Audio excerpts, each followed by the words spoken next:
जय माता दी। आप सभी का स्वागत है चैत्र नवरात्रि के दुर्गा सप्तशती के तीसरे दिन के अध्याय 4 में। सभी देवता माता रानी को नमस्कार करके अपने तीनों तेज से लोकों से परिपूर्ण माँ दुर्गा की आराधना कर रहे हैं। ऋषि ने कहा, अत्यंत पराक्रमी दुरात्मा महिषासुर और उनकी दैत्य सेना के देवी हाथ में मारे जाने पर इंद्र आदि देवता प्रणाम के लिए गर्दन तथा कंधे झुकाकर उन भगवती देवी दुर्गा को उत्तम वचनों द्वारा सांत्वन करने लगे।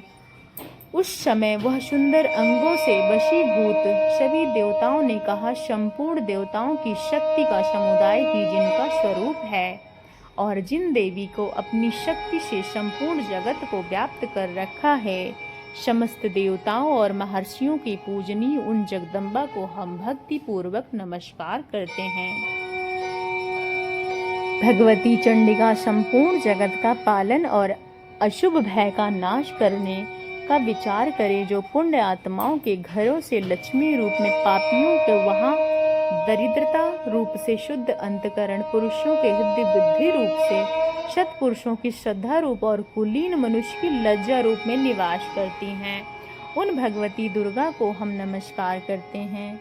हे देवी, आप संपूर्ण विश्व का पालन कीजिए। हे देवी, आपके इस अच्युत रूप का, असुरों का नाश करने वाले भारी पराक्रम का समस्त देवताओं तथा दैत्यों के समक्ष युद्ध में प्रकट किए हुए अपने अद्भुत चरित्र का किस प्रकार वर्णन करें। आप संपूर्ण जगत की उत्पत्ति के कारण आप सतगुण, रजोगुण और तमोगुण, यह तीनों गुण उपस्थित हैं, फिर भी दोषों से साथ आपकी संसर्ग नहीं जान पड़ता। भगवान विष्णु और महादेव जी आदि देवता भी आपका पार नहीं पाते। आप ही सबकी आश्रय हैं, समस्त जगत का अंशुभूत हैं, क्योंकि आप सबकी आदिभूत परा प्रकृति हैं। हे देवी, संपूर्ण यज्ञों से जिनका उच्चारण सभी देवता तृप्त लाभ करते हैं, वो स्वाहा आप हैं, और अतिरिक्त आप पितरों का भी तृप्ति कारण भी आप हैं, इसलिए सभी लोग आपको स्वधा भी कहते हैं। हे देवी, जो मोक्ष की प्राप्ति का साधन है, समस्त दोषों से रहित जितेंद्रिय तत्व को ही सार वस्तु मानने वाले तथा मोक्ष की अभिलाषा रखने वाले मुनिजन उनका अभ्यास करते हैं, वो भगवती पराविद्या आप ही हैं। आप शब्द स्वरूपा, अत्यंत निर्मल ऋग्वेद, यजुर्वेद, उदय गीत और मनोहर पदों का पाठ से युक्त सामवेदवर आधार भी आप हैं। हे देवी, हम आपको नमस्कार करते हैं, आपको बारंबार प्रणाम करते हैं। दुर्गा देवी भी आप हैं, अशक्ति नहीं कैटम्ब शक्ति, भगवान विष्णु के वक्ष स्थल पे एकमात्र निवास करने वाली भगवती लक्ष्मी, भगवान चंद्रशेखर द्वारा सम्मानित गौरी देवी भी आप हैं। आपका मुख मंद मुस्कान से सुशोभित निर्मल पूर्ण चंद्रमा के समान और उत्तम सुवर्ण और मनोहर कांद से सुंदर है। उसे देखकर महिषासुर को क्रोध हुआ था और सहसा उस पर प्रहार कर दिया। यह बड़े आश्चर्य की बात है। हे देवी, वह मुख जब क्रोध से युक्त होने पर उदय काल में चंद्रमा की भांत लाल और तनी हुई भौं के कारण विकराल हो उठा, तब उसे देखकर जो महिषासुर प्राण तुरंत नहीं निकल पाए। यह सब बढ़कर आश्चर्य की बात, क्योंकि क्रोध से भरे हुए यमराज को देखकर भला कौन जीवित रह सकता है। हे देवी, आप प्रसन्न होइए। परमात्मा स्वरूपा आपके प्रसन्न होने पर जगत का अभ्युदय होगा और क्रोध से भर जाने पर आप तत्काल ही कितने कुलों का सर्वनाश कर देती हैं।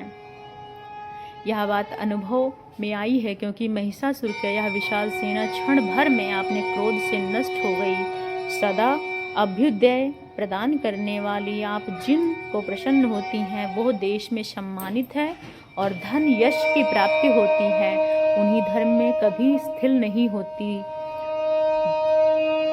हे देवी, आपकी ही कृपा पुण्य आत्मा पुरुष प्रतिदिन अत्यंत श्रद्धा पूर्वक सब प्रकार के धर्म अनुकूल कर्म करते हैं और उस प्रकार से स्वर्ग लोक में जाते हैं, इसलिए आप तीनों लोकों का निश्चय ही मनोवांछित फल देने वाली हैं। हे माँ दुर्गा, आप स्मरण करके भय घर लेती हैं और स्वस्थ पुरुषों द्वारा चिंतन करने पर उन्हें परम कल्याणमयी बुद्धि प्रदान करती हैं। दुख, दरिद्रता और भय हरने वाली देवी या को शिवा कोई दूसरा नहीं। शत्रुओं को भय देने वाला और अत्यंत मनोहर ऐसा रूप भी आपके सिवा और किसी का हो सकता है? हृदय में कृपा और युद्ध में निष्ठुरता, दोनों बातें ही तीनों लोकों के अंदर मात्र आपके अंदर ही देखी गई हैं। हे माता, आपके शत्रुओं का नाश करके इस समस्त त्रैलोकी की रक्षा की है।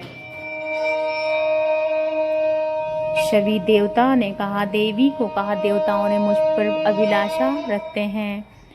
तब देवताओं ने कहा, हे देवी भगवती, आपने ही अपनी इच्छाएं पूर्ण कर दी। अब कुछ विशेष नहीं रहा, क्योंकि यह शत्रु महिषासुर मारा गया है। हे महेश्वरी, इतने भर भी आदि आप हमें वर देना चाहती हैं तो अब आप स्मरण करें, तब आप दर्शन कर दे देना। यह सब हमारा महान संकट दूर कर दीजिएगा। और प्रसन्नमुखी अंबिके ने मनुष्य के स्तोत्रों द्वारा उनकी स्तुति करें और धन संपत्ति और वैभव देने पर माता रानी सदैव ही प्रसन्न होकर सबको दर्शन देंगी और सबके दुख को हर लेंगी। ऋषि ने कथा को आगे बढ़ाते हुए कहा, हे राजन, देवताओं ने जब अपने तथा जगत के कल्याण हेतु भद्रकाली देवी को इस प्रकार सुंदर सत्वन द्वारा प्रसन्न किया, तब देवी तथास्तु कहकर वहां से अंतर्ध्यान हो गई। हे राजन, इस प्रकार पूर्व काल में तीनों लोकों में का हित चाहने वाली देवी जिस प्रकार देवताओं के शरीर से प्रकट हुई थी, उसी सब कथा को आपने कह सुनाई। अब पुनः देवता का उपकार करने वाली दुष्ट दैत्यों और शुभ तथा निशुंभ का वध करने और सभी लोगों की रक्षा करने के लिए गौरव देवी के शरीर में जिस प्रकार प्रकट हुई थी, वह प्रसंग सुनाता हूँ। जब उनका यथावत वर्णन करने जा रहा हूँ, ध्यान से सुनिए। इस प्रकार श्री मार्कंडेय पुराण का स्वर्णिक मनवंतर की कथा के अंतर्गत देवी महात्मन का शक्र आदि स्तुति नामक चौथा अध्याय पूर्ण हुआ। इसी के साथ हम आपसे विदा लेते हैं और माता रानी की कृपा आपके जीवन में ऐसी ही बनी रहे।